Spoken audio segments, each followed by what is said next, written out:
through the process of building the book cover that I did earlier on today. So I've set up a new document here, just create and file and new, and I'm going to make this 5.5 inches wide by 8.5 tall and 72 pixels per inch, because the image that I'm getting to use in this is going to be 72 pixels per inch. That's the resolution from Images Online.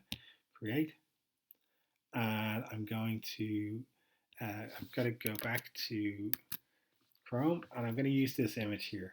I'm going to strip it down and just use part of it. So I'm going to copy that image. I'm going to go back to Photoshop, and I'm going to paste that in. Now I just want to zoom out a bit. So zooming out is Control minus, zooming in is Control plus. So this image is quite a bit bigger than I need. So I'm just going to scale it down a bit. So I'd say Edit, Free Transform, and it shows me my handles. Now, older versions of Photoshop, you have to hold Shift to keep them in proportion.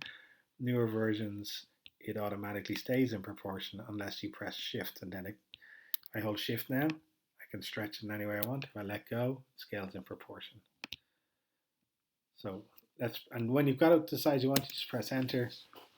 I'm going to say View, Fit on Screen, or Command or Control 0. There it is. I don't want all of this, I only want part of it.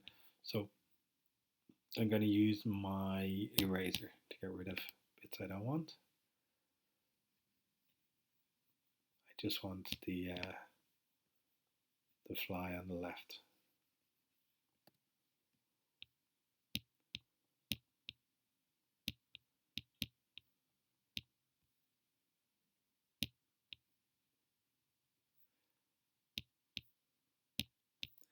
Now you can see over here,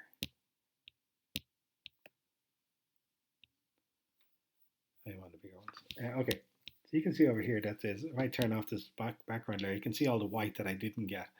So I might just use my magic wand, and I'm just going to select all of that, and I'm going to say Edit, Cut.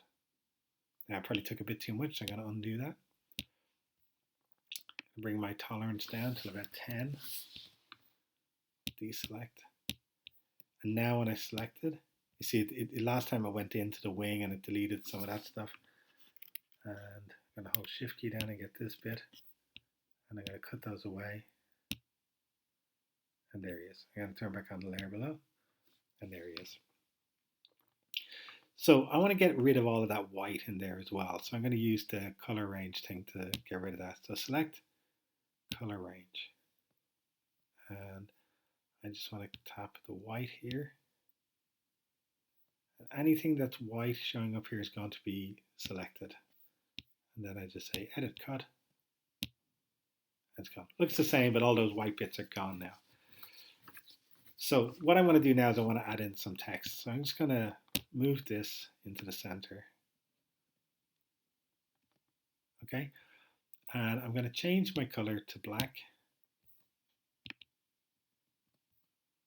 The way I did that was I just clicked here on this black square down in the bottom left corner, choose the color I want. Okay. I'm going to choose text, and I'm just going to click once, and I'm just going to type in William. Okay. This is quite big. It's set to 72 pixels, or 72 points, should I say. If I highlight it up here, I can go in and choose 60 if I want to. Or I can just grab, see the two T's here, click and drag, and that scales it down if I want to go for a different size. I'm going to make a copy of that layer. So I'm going to say, I can go in here and say choose duplicate layer, or I can go up here, layer, duplicate layer. Okay, that. And it's duplicated right on top of the other one, so I just grab it and there it is. So you can see I've got William and William copy. As soon as I change William to Golding, and just select it again, you can see that the layer is called Golding because it's reading the contents of the layer. Right? So now I'm going to make another text layer, and I'm going to call this Lord highlight all of that text. And I'm going to make it, instead of 38, I'm going to go 24.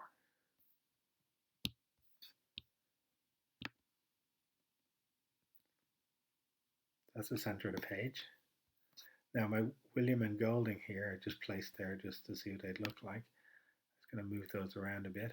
And I just kind of have a try and see what I like the look of. I'm going to put that there. And Golding. I'm going to place Golding. You can see the way it's jumping around and like little very distinct blocks. It's jumping and locking onto things. If I go to View and Snap, turn that off. Now when I move it, it's a bit smoother how it moves. I'm going to bring the L and the M together there. I'm using the arrows on my keyboard.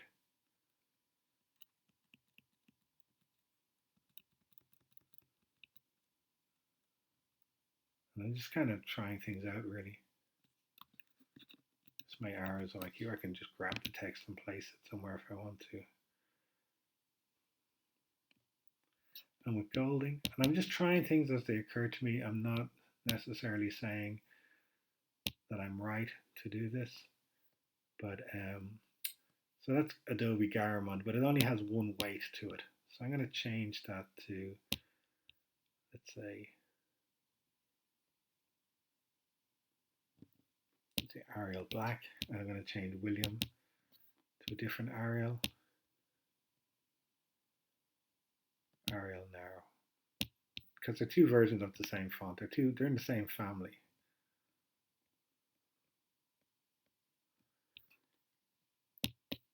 So I'm just trying this stuff out and seeing what catches my eye.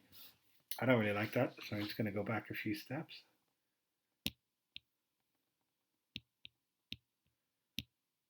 Right. So I'm just going to try and work this as if this is the font that I have to use. So I'm going to go to my layers. I'm going to choose Golding. I'm going to drop that to there. And I like that visual overlap between the two. So I'm going to select them both. I'm going to hold Shift and select the two layers. And then they'll move as one. And I can see there's the center line for the two of them.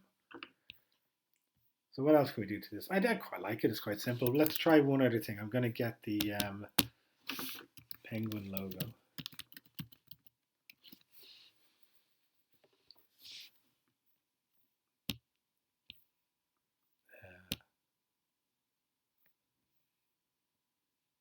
Let's see, Penguin Books.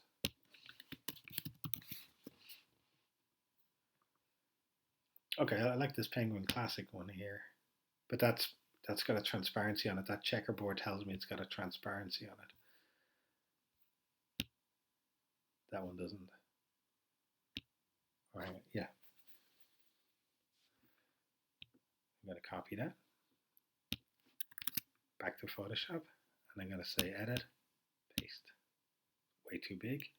So I'm going to zoom out and edit free transform. I want to scale this right down.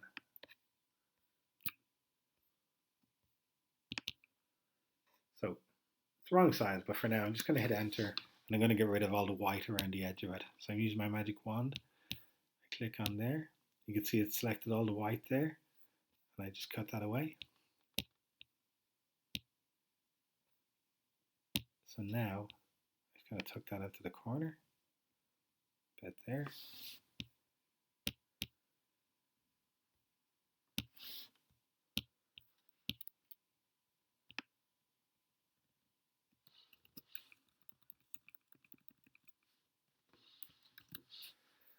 So it's starting to look more like a book every day.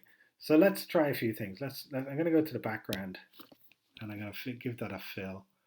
And I'm going to use a green, jungle, rich green paint bucket.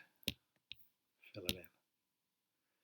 Now, I don't like the way this image is mixing with the layer below it, so I choose it. And I'm going to use a blend mode called Multiply. And Multiply will allow anything that's white to become transparent, and anything that's grey to become less transparent, and anything that's black is solid. I like that a bit better. I'm going to say edit, free transform, and I'm just going to make this bigger. Oh, not that way. Now I'm scaling this as normal, but if I hold the Alt key down, it scales it from the center.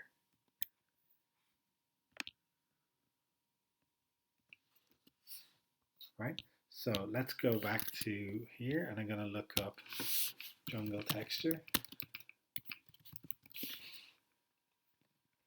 So something that's kind of got relatively sharpish detail on it, something like this could be good. I'm going to say copy that image, back to Photoshop. I'm just going to paste it in. And I'm going to change this blend mode to overlay. Actually, let's see. Overlay, and I'm going to drop its opacity way down.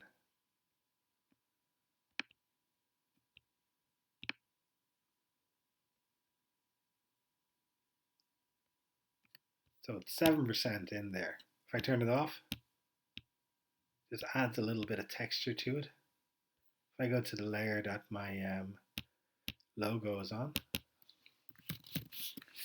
and I change that to multiply, the white will become see-through, and it looks like it's printed onto the green background.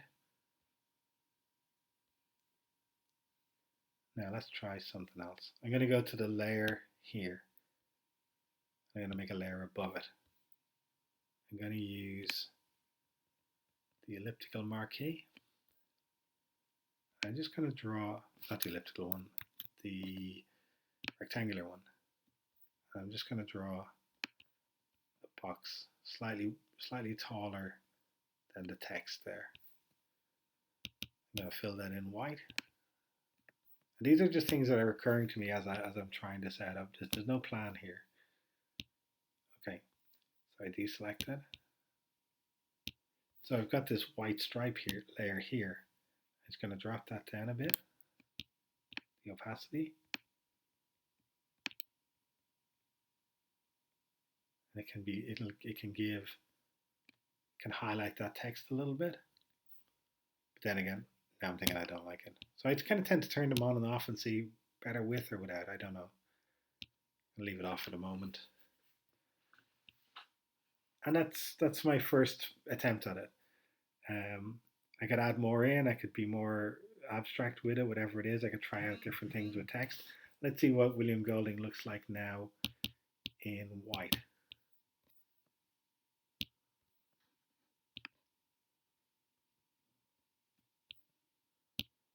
So my first thought is I kind of like the difference between the white and the black. But let's go with William. Let's see if that looks like in white.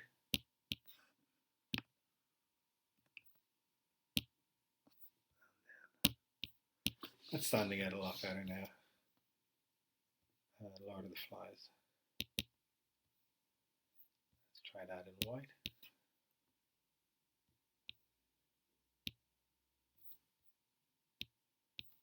Now, I wonder if I go to the layer that has the fly on it, say image, adjustments, invert.